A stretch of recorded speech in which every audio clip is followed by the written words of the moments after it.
All right, we ready for part 2 about Joseph, right? I'm so excited about it. So remember, Joseph was getting out of prison because he told the butler to remember him. And then the butler forgot. Now the butler's going to remember. So when the butler forgot, this is what I thought of today. This morning I was riding around to the gym. You know what came to me? The song that came to me, something I ain't heard in a long time. Life. Remember, if you know anything about the song Life from the soundtrack from the movie Life by Casey and JoJo, that's what I was thinking about, life. So I'm thinking, this got to be how Joseph was feeling in his flesh. Not saying that he didn't have faith and he didn't believe that Yah was going to get him out. But we know that we wrestle with our flesh. Like, your spirit and your heart knows one thing, that Yahuah is going to deliver you, but that does not mean that your flesh is not singing. Life, life, life, life, life, life, life, life. Life, if you ever see the movie Life, something similar happened. 2 guys, they were wrongfully accused and in prison, and they ended up getting life in prison unjustly. So that song, like the Ruach brought that song up in my spirit. Like, this gotta be how Joseph was feeling. And then I started listening to the song. I put the song on. I haven't heard this song since I was probably a kid. I put the song on. I listened to the song. I'm like, wow, these lyrics are crazy. So you're gonna hear me cut in a little bit in and out with the lyrics of Life. Okay, so this is how Joseph ended up being remembered. Pharaoh had a dream. And then when he had the dream, he was trying to find somebody who could interpret the dream. It was a dream that really troubled him. The dream troubled him. He was consulting his magicians and soothsayers or whatever. He was trying to find out what this dream meant. And they were in a bad position because they couldn't tell him. And you know, with Pharaoh, you can't give Pharaoh an answer. He might take your head off. So that's when the butler remembered. This is when Yahuah put it in his mind now to remember. So that's when the butler remembered, like, oh, there was somebody in prison. I remember you was mad at me. You put me in the baker in prison.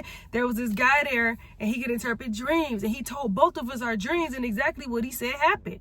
This guy being Joseph. What comes to mind, the part about Pharaoh calling for Joseph, was Proverbs 18 and 16. A man's gift maketh room for him and brings him before great men. So Joseph was trying to get himself out of prison. He didn't have to do that. All he had to do was be. All he had to do was be, have faith in Yahuah, trust the progress, and just trust the process and just wait. So suddenly it says that Joseph was brought hastily out of the dungeon, meaning somebody came and got him. They snatched him up real quick. Hey, come on, Pharaoh needs you right now. Let's go. Can you imagine what he was feeling after all this time? He ain't been outside in 12 years, and suddenly somebody snatching him up saying, let's go right now. We need you right now. I don't know what he's thinking about. He got to be nervous. So he shaved himself and he changed his clothes. So just think about that. To be in a dungeon, I know that hygiene is not good. I know that you're not feeling good about your appearance. You're not looking good. So just imagine, just that quick, your appearance has changed, right? Something's happening. So he shaved himself and he changed his clothes. And now he's before Pharaoh. So Pharaoh's letting him know, hey, you know, I had these dreams that, like, nobody can tell me what they mean. I hear you can. Right then, Joseph gave Yah the glory. So he told Pharaoh, hey, interpretation is not, he said, it is not in me that you're going to find an answer. It's in Yahuah. He will give you an answer of peace. So right there, he let it be known, this is who you dealing with, Pharaoh. So Pharaoh told him the dream, okay? The dream is kind of long. I don't really want to go into detail about what the dream was. But basically, in the dream, he had a dream of cattle and corn, 2 different dreams. You know, one of cattle, some cattle that were fat, and some cattle that were skinny, and the cattle that were skinny ate the cows that were fat, and some corn that was beautiful and bountiful, and some stalks that were sickly, and the sickly ones ate the fat ones. And so he didn't know what this meant. This was weird to him. So Joseph let him know that his dream actually meant that there was going to be a famine, and there's going to be a sore famine. So the reason why, you know, the skinny cows ate up the fat cows, because it's letting you know that these coming years of famine is going to eat up the years of plenty like they weren't there. So he told Pharaoh, this is what this dream means, and this is what that dream means. The dream is one. It means the same thing. And the reason why it was double unto you is because Yahuah is letting you know that this is soon to come. Which takes us back to when I was talking about how Joseph had the two dreams. He had the dream of the sheep, all his brother's sheep bowing down to his sheep, and then the sun, moon, and stars bowing down, right? So he said, because the dream was doubled unto you, is letting you know that this was hastily to come. So I think that proves my theory that after Joseph had the dream, what his brothers did with him was right after that. Like, it sounded like it was probably the next day, maybe the same day. Okay, no, let's go back. So he told Pharaoh this dream, okay? He told Pharaoh what the dream meant. Now that Pharaoh knows what the dream meant, he needs to know what to do. Okay, so immediately after Joseph gave Pharaoh the interpretation of the dream, he gave him the solution of the dream. So at this point, he is standing as the prophet, and he's speaking to Pharaoh and giving Pharaoh the exact solution and a blueprint that he will need for the next 14 years. That's major. That's major. This man is advising a leader of a nation on what to do for the next 14 years to preserve everybody. So he told Pharaoh, how to store the food, how to put the food, put some corn here, put some corn there, for the years of plenty, save this amount, save that amount. He's giving them all these details, right? So after he's finished talking, then Pharaoh was like this is what I need, So it says, and the thing was good in the eyes of Pharaoh and in the eyes of all his servants. And Pharaoh said unto his servants, can we find such a one as this is? A man in whom the Spirit of God is? He's telling his other servants and his other people, can we find somebody other than him? This man he has the Spirit of God in him. Who else could we possibly find to do all that? And Pharaoh said unto Joseph, for as much as God hath showeth thee all this, there is none so discreet and wise as thou art. Thou shalt be over my house, and according unto thy word shall all my people be ruled. Only in the throne will I be greater than thou. And Pharaoh said unto Joseph, see, I have set thee over all the land of Egypt. And Pharaoh took off his ring from his hand and put it upon Joseph's hand, and arrayed him in vestures of fine linen, and put a gold chain about his neck. And he made him to ride in the second chariot which he had. And they cried before him, bow the knee. And he made him ruler over all the land of Egypt. And Pharaoh said unto Joseph, I am Pharaoh, and without thee shall no man lift up his hand or foot in all the land of Egypt. And Pharaoh called Joseph's name Zaphnath-Paneah, and he gave him to wife Asenath, the daughter of Potiphar, priest of On. And Joseph went out over all the land of Egypt. So much to unpack here, okay? My man's been out of prison for an hour. He's been out of prison for an hour. He went from live. Like this man, he went from somebody done done me wrong. He went from that to coming out, being appointed to being a governor over all of Egypt. He's literally second in command to Pharaoh. That's crazy. That's crazy. Pharaoh don't even know him. He don't even know him. But he knows that the Spirit of Yahuah is bearing witness. He knows what he's dealing with. He knows he's chosen. He sees that light upon him. He knows that mantle upon him. Joseph was literally appointed as a governor. And he's 29. Young man. That's why he needs to be in prison for 12 years. That's why he needs to be pushed in the pit, kidnapped. You 29 and now you a leader of a nation? But hold on. It went further than that. You're going to see how he actually was becoming like a world leader. Not just a leader of this nation, but the world leader. So, after this, after Joseph, he started working immediately. He immediately went to work and telling everybody what to do and how to store up this food and save this food and everything, right? Let's see. So, at some point, so what happened was Jacob and his family, you know, they're back in their land and they're feeling the famine. The famine began. Okay, so now at this time, it's during the time of famine. The famine is extremely bad. Okay, it's like nothing nobody had ever seen before. So it's so bad, and so now Jacob and the rest of his children, they're feeling the famine. And so Jacob and the rest of his children, Jacob told his boys, hey, why y'all sitting up looking at one another? Y'all need to go down. I heard they got food in Egypt. Go down there and get us some food. So he sent his sons to go get some food. That's when Joseph first seen his brothers, but they didn't know who he was. They didn't recognize him. So they didn't recognize who he was. Joseph recognized his brothers. Okay. So now this is the prophecy being fulfilled. It's about to be filled of his dream. And the details of it, they came to buy some food. You know, you got to go back and read the story. I just do not want to make this video hour long, but they came to buy some food. Joseph gave them a hard time. You know, I imagine he was getting a little bit of satisfaction. He was getting a little bit of satisfaction out of making them shaking their boots, because they was shaking in their boots, because they're standing before this great leader and they need something.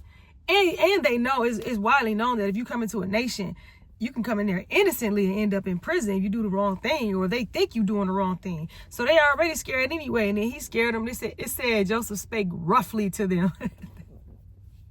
That made me laugh. And it said Joseph spake roughly to them. Like he purposely was talking to them in a rough way to scare them. To scare them. So he got a little bit of satisfaction. Like, yeah. A little bit of satisfaction out of it, to show that he's now in a place of authority. But, you know, he gave them, you know, let them buy some food, but he made them leave a brother behind. Okay. So now they're feeling the pain all over again of what they did. But I believe the reason why he actually did that was not only to scare them and stuff, but actually to make sure they come back, because he wanted them to come back to him. Okay.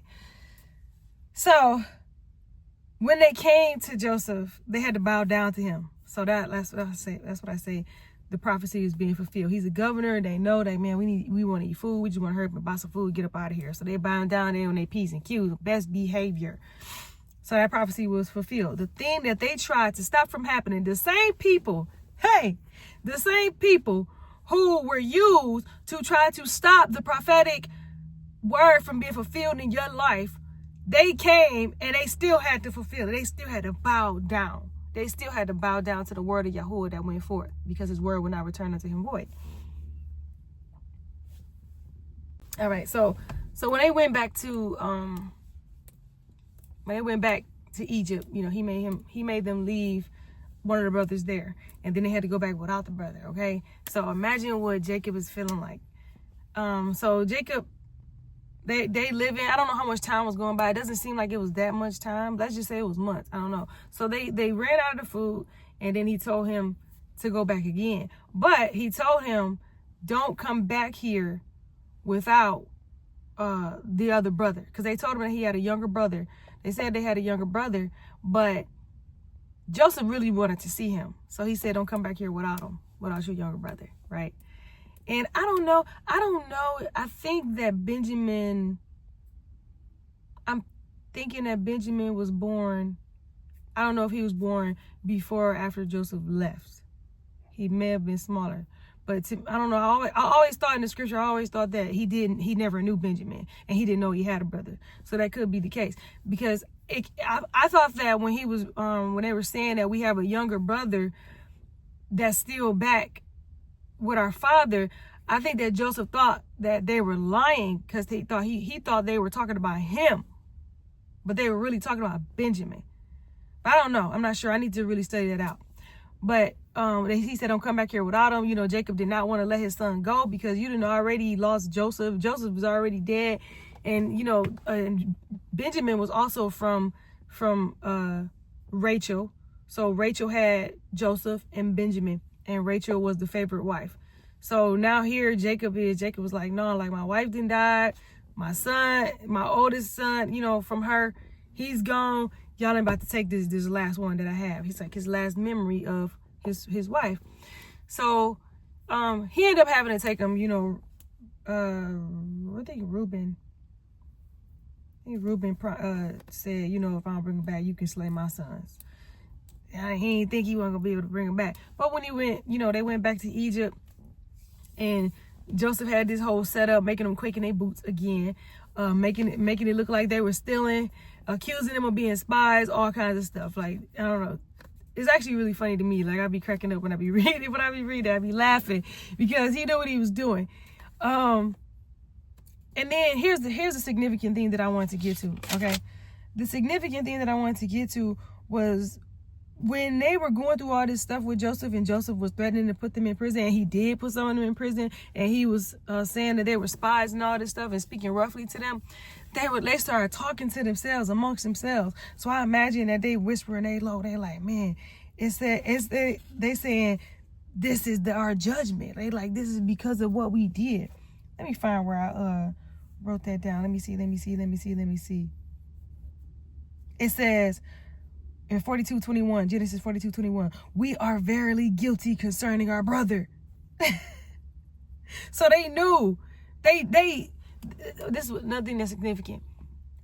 When you sin against a chosen one, when your judgment come, ain't gonna be no doubt about it. Ain't gonna be no confusion. You're going to know exactly why you're going through what you're going through. I don't care what happened. You're going to know, yeah, I know why this happened to me because of what I did to that person. And Yah's going to let you know that. He's going to tell you. He's going to make sure you know. He doesn't, it's not just like you're going to come across some random bad luck and you don't know, you know, you get to say, blame it on something else. No, he's going to let you know this here thing right here that you're going through is because of what you did to my servant, right? So the entire time that you're going through it, you're going to be thinking about that person. You're going to be thinking about what you did to them. You're going to be thinking about how you could have extended compassion, but you didn't. You're going to be thinking about the wickedness that you did. You're going to be thinking about how they didn't do nothing to you. You're going to be thinking about how, man, they actually were a really good person. And you're going to realize how evil you really are. And you're going to start realizing, man, I deserve this. Like, I had this coming. So this is what they're thinking about. They're whispering amongst each other. They're like, didn't I say don't harm the child? Didn't I say don't do that? Didn't I tell you don't kill him? I said we have to do all that. They're arguing with themselves now, right? Mind you, they still in this group covenant, right? This evil covenant that they in over this whole conspiracy against their brother. So eventually Joseph breaks character.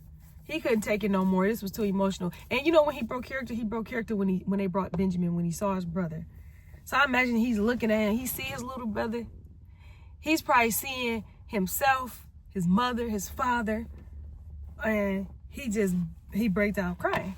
He breaks down crying. And then he revealed himself, told them who he was. Man, it's just making me think, like, when you're a chosen one, people don't know who you're dealing with. Like, they don't know who you are. They don't know who you are. They don't know who they're dealing with. But there comes a time when you reveal yourself. You know Yahuah has a calling on your life before, you know, like before it's widely known in the world, you know there's a heavy calling on your life because he's dealing with you. He's building you up. He's teaching you. He's training you. You know that you're headed for something. From the outside to other people, it may just look like your life just crazy and just messy. And you just always got something going on that looks bad and hurtful or whatever. But you know that Yah has something prepared for you. And once you get there, it's going to be shown who you are. And then they're going to find out who you are. They knew who you were somewhat. They had an imagination, but not all the way, just like you. Everybody knows somewhat who you are, but nobody can perceive completely who you are unless it is revealed by Yahuah. So he revealed himself to his brothers. He told them who he was, and he was like, I'm Joseph. First thing he told them, 45:7, he said, and God sent me before you to preserve you a posterity in the earth and to save your lives by a great deliverance. So now it was not you that sent me hither, but Yahuah. Think about that. It took some deliverance, some healing, a lot of time with Yah for Joseph to be able to stand before these brothers who meant him no good his entire life. And now here he is standing in power. He's powerful. He's a powerful man right now. He had the power to throw them in jail. He had the power to feed them or not feed them. But instead of him taking vengeance into his own hands, he operated by love. And let's go back to part 1 when I was talking about the theme, the scriptural themes that I had. Luke 6:27, but I say unto you which hear, love your enemies, do good to them which hate you, bless them that curse you, and pray for them which despitefully use you. You can't do no better than that than what Joseph did. These brothers, they didn't talked about you. They set you up, threw you in the pit, left you for dead. They was about to kill you, but even though, then they decided maybe we should just sell you, cause you to be kidnapped, taken into slavery and then you end up in prison, all by their hand. But he was able to see, this is the hand of God. This is Yahuah. They didn't do this. They were just used, but it was really him that sent me here. So because he was able to understand that, because he was able to understand how he actually got there, then he was able to release anger, resentment, unforgiveness. He was able to forgive and actually do what Yahuah want him to do, which is love your enemies. And no better way can you love your enemies by feeding somebody who tried to kill you. You're receiving somebody and sending food home with them who set you up, left you for dead, wanted to sell you. And when he sent them back, he put their money in their sack. Now, I don't know why he did that. I don't know if he only put the money in their sack to make them scared, or if he really was just doing it to get their money back, so that, giving them free food. But whatever the case, they ended up coming back. But so after he gave word and let them know what was going on, who he was, then he asked them, like, does my father yet liveth? Is my father? He needs to know if his dad was. He didn't even know if his father was still alive. So if you really think about it, his father could have been dead a long time ago. So all this time, Joseph thinking, like, man, I don't even know if my dad's alive. Like, he probably been struggling with that the whole time he's in prison. I don't know if he's still alive, because Jacob said several times that he was about to die. And when I look at that in the scripture, how many times I've seen Jacob say, before I die and I'm about to die, I'm like, man, you live for like another 40 years. He said that so many times. So they told him, like, yeah, like, my father is still, he's still in good health. So he sent for the father, and he let Pharaoh know that Joseph let Pharaoh know that, hey, I want to bring my father and my whole family to Egypt. So he brought Jacob, all of his brothers, all of Joseph's brothers, and all of their children. And I think it was 3 generations of children, but it totaled out to be 70 people. But he brought all of them to Egypt. So that was the plan, to bring them all to Egypt to survive this famine. And on top of that, they was in the finest land. It was in the land of Goshen, because they were, herdsmen and shepherds. So they needed somewhere that was lush with grass that they could feed their livestock. So Pharaoh allowed them to go into the best part of the land, the most fertile part. Mind you, this is a famine. And because it's a famine, it said you couldn't even grow nothing in the ground. Everything was dry as I don't know what. You couldn't plant anything, but there was this little strip of land available where there was lush grass and greenery, and Pharaoh gave that to Joseph's family. This is how much he favored. This is how much favor Joseph had. He gave that to Joseph's family, so they had the absolute best of the land. So now Joseph is here. His family is living in the best of the land. The famine is continuing. Now, as the famine continues, the people ran out of money. Eventually, when they ran out of money, they started bringing other things. They started selling their land to the state.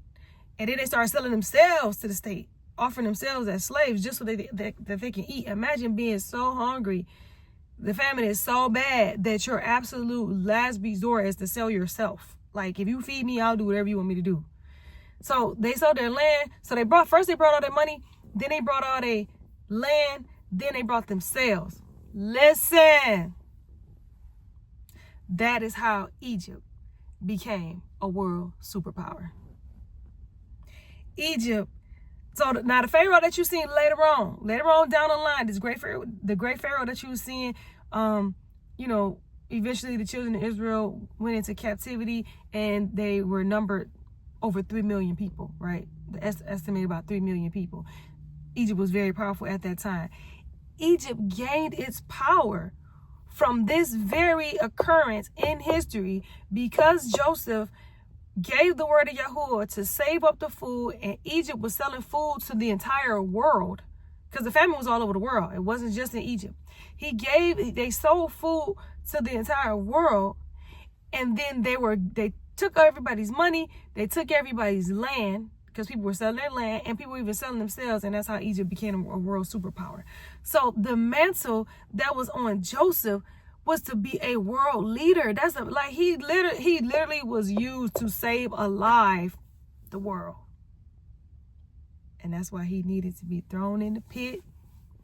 That's why he needed to be despised and rejected. That's why he needed to be kidnapped. That's why he needed to be falsely accused and wrongfully imprisoned. Because what Yah had for him, what he needed him to do, was so great that the only way that he can teach and train him and prepare him for the thing that he had for him to do is to get him all by himself down in a dark, damp, dusty dungeon. So this is why I love the story of Joseph so much, because it's so relatable. If you're a chosen one, you need to understand whatever situation that you're in, you need to constantly remind yourself, okay? While your flesh is saying, lie, lie, somebody done me wrong. While your flesh is singing that, you need to remind yourself, this is, for I know the plans that I have for you, saith Yahuah, plans for good and not for evil, to give you a future and expected end. Yahuah, you in charge. I trust you. Father, I trust you. I trust your word. I trust what you're taking me through. I trust you to bring me through it. My life is in your hands. I don't have to make anything happen in my life. All I need to do is be diligent and be faithful, and you're going to put me where I'm supposed to be. I need to follow you. I need to have faith in you. I need to trust you, honor you, and you're going to place me where I need to go. I trust you to take me wherever I need to go. I forgive those who have offended me. I forgive those who have betrayed me. I forgive those who are against me. I forgive those who don't like me for no reason. I forgive everybody who has conspired against me. I release all of it. I release every offense. I say I forgive all of the people who have offended me. I release resentment. I release anger. I release the spirit of abandonment. I release the spirit of rejection. And I only walk in faith, and I trust and believe you, Yahuah. Do whatever it is that you have to do. Do whatever it is. I am your servant. I'm your servant. I will yield my members to you as a willing sacrifice. I offer myself to you as a sacrifice. Holy. This is my reasonable service. It's your reasonable service. This is how we need to be thinking. If you're a person and you know you're going through heavily, I ain't talking about going through heavily because you are suffering the consequences of your sin. I ain't talking about that. I'm talking about the people you're going through heavily, and you're going through because there's something that you are meant to do. But you have to make sure that you continue on. And continue on. Why? Not because the world's depending on you. The world ain't depending on you. But Yahuah has invited you to be used by him to do his work. Because again, the entire story of Joseph is about Yah and his promise to a people. So yeah, he selected Joseph to be a tool. What an honor. But if Joseph decided that he wanted to stay bitter and didn't want to yield his members to Yahuah, Yah probably would have either just made him fulfill the prophecy in a way that he didn't even, that he wouldn't have benefited from. That's what he could have did. He could have raised up somebody else if he wanted to. So press on, release everything that is negative and that is not helping you get where you're supposed to be, and continue to walk and be faithful to Yahuah and have faith that he's going to bring you to the point that you're supposed to be in. Not because the world is depending on you, it's because the world is depending on Yahuah, and he is using you as a vessel. So present yourself as the vessel because they're depending on him. And if you love him, you'll serve him. That's all I wanted to share. I know it's so much. I could have talked about that for the next 2 hours, 3 hours, but I don't want to be too long, and you can read it for yourself and even get some more revelation out of it. But that's all I have. I'm Katila Usuri. I'm here to help. And I've been called as a distributor of wisdom from Yahuah. And I speak it, I write it, and I model it. You have a good day.